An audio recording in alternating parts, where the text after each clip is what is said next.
Hai hai hai sobat sealam dunia. Kita ketemu lagi bersama saya di episode Mahabharata. Oke, check it out.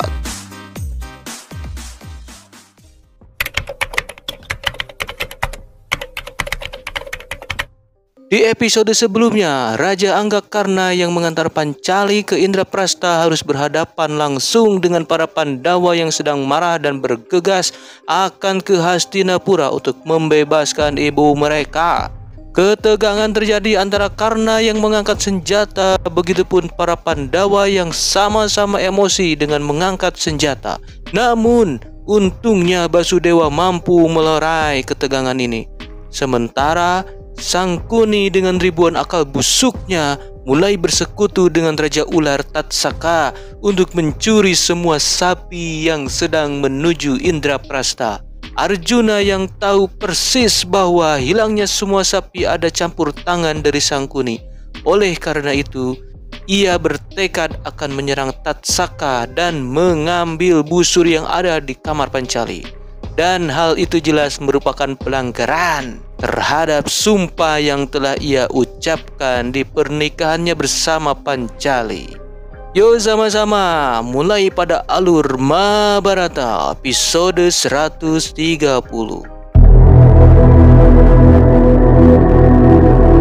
Sadewa berkata pada Arjuna bahwa jika Arjuna meninggalkan kota, maka tak ada lagi Raja Suyatyajna. Lalu Arjuna menjawab bahwa jika sapi tidak ada, maka upacara pun tidak bisa dilakukan. Arjuna nginci-nginci Grariwa untuk pergi mengambil busur Gandiwa. Di sini Sadewa tidak menyerah dengan terus mengingatkan Arjuna atas kemungkinan buruk jika Arjuna masuk kamar Pancali. Seperti tidak ada pelindung Indraprastha, masa depan Arjuna, dan lain-lain. Arjuna berkata pada adik bungsunya agar Sadewa tetap tenang, tidak usah mengkhawatirkan masa depan, karena Sadewa bisa melihat masa depan.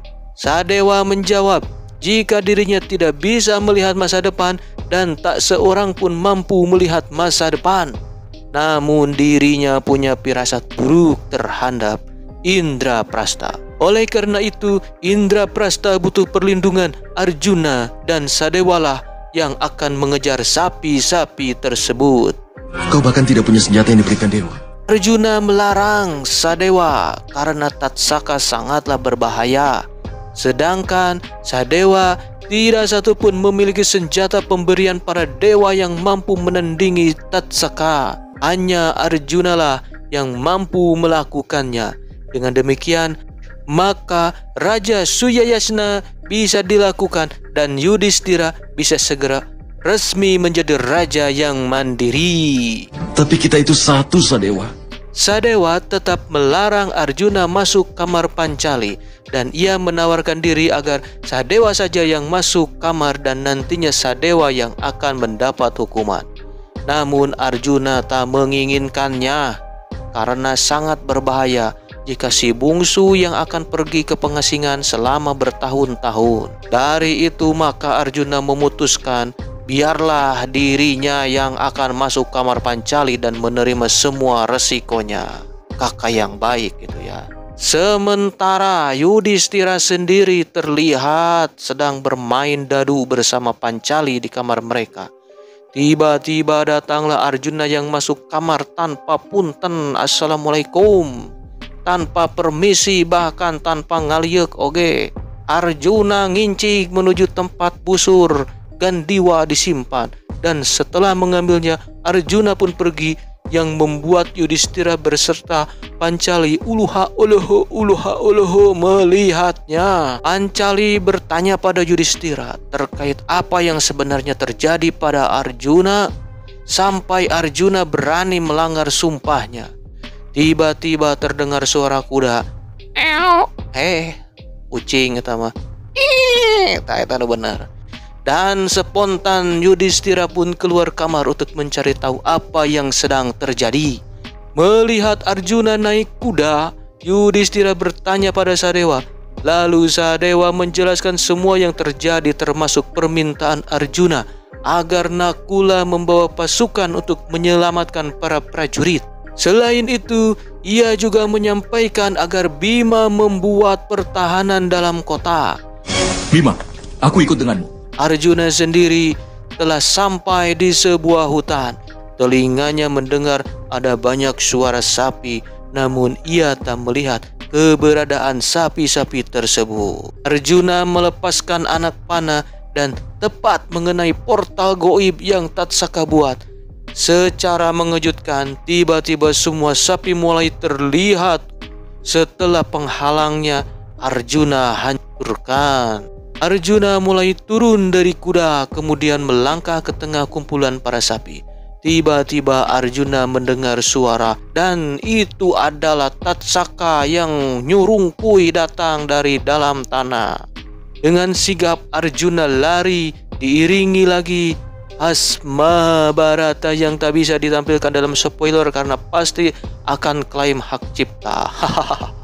Arjuna mencari tempat terbuka untuk gelut alias berkelahi.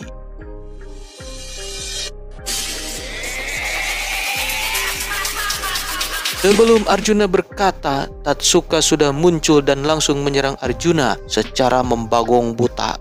Salah. Secara membabi buta. Dengan santai Arjuna mulai melepaskan anak panah menghalau jutaan ular yang mendekat. Tatsaka mulai pelengok ulhak oloho karena serangannya mampu Arjuna patahkan. Namun sesaat kemudian Arjuna langsung melepaskan anak panah keduanya dan anak panah tersebut menjelma menjadi api yang mengelilingi Tatsaka. Arjuna berkata bahwa tak akan ada ular yang mampu keluar dari lingkaran api yang dibuatnya. Jika Tatsaka mau menerima keinginan Arjuna, maka Arjuna akan memadamkan apinya.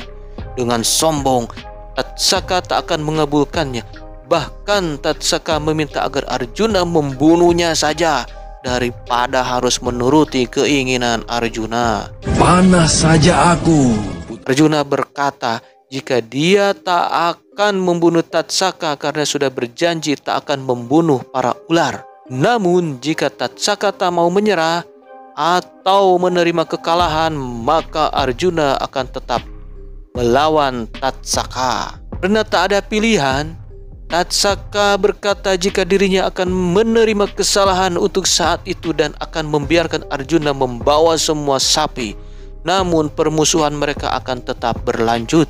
Jika hari ini Arjuna tak membunuhnya, maka suatu saat nanti Tatsaka akan datang untuk balas dendam. Pasti akan kembali untuk membalas dendamku. Arjuna bersedia dan akan menunggu Tatsaka kapanpun Tatsaka ingin bertarung. Setelah itu Arjuna pun mulai memadamkan api dan membiarkan Tatsaka pergi. Malam itu juga Arjuna menggiring semua sapi menuju Indraprastha. Dan keesokan harinya Arjuna pun sampai di kerajaan Indraprastha. Arjuna turun dari kuda, kemudian Yudhistira menghampirinya diikuti yang lainnya.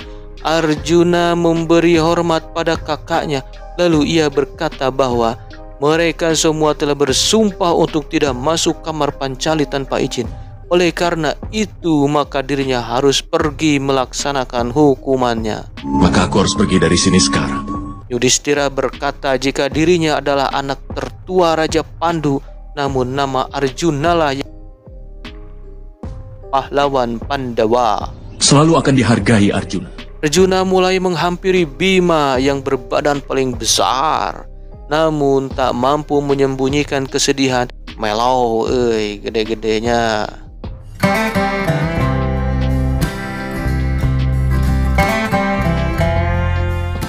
Setelah selesai bersama saudaranya, Arjuna pun menghampiri Basudewa Krishna. Arjuna berkata jika ia akan pergi ke Manipura di wilayah timur. Basudewa mengatakan jika Arjuna telah selesai di wilayah itu, maka harus pergi ke Dwaraka. Dan itu mungkin menyelesaikan hukuman.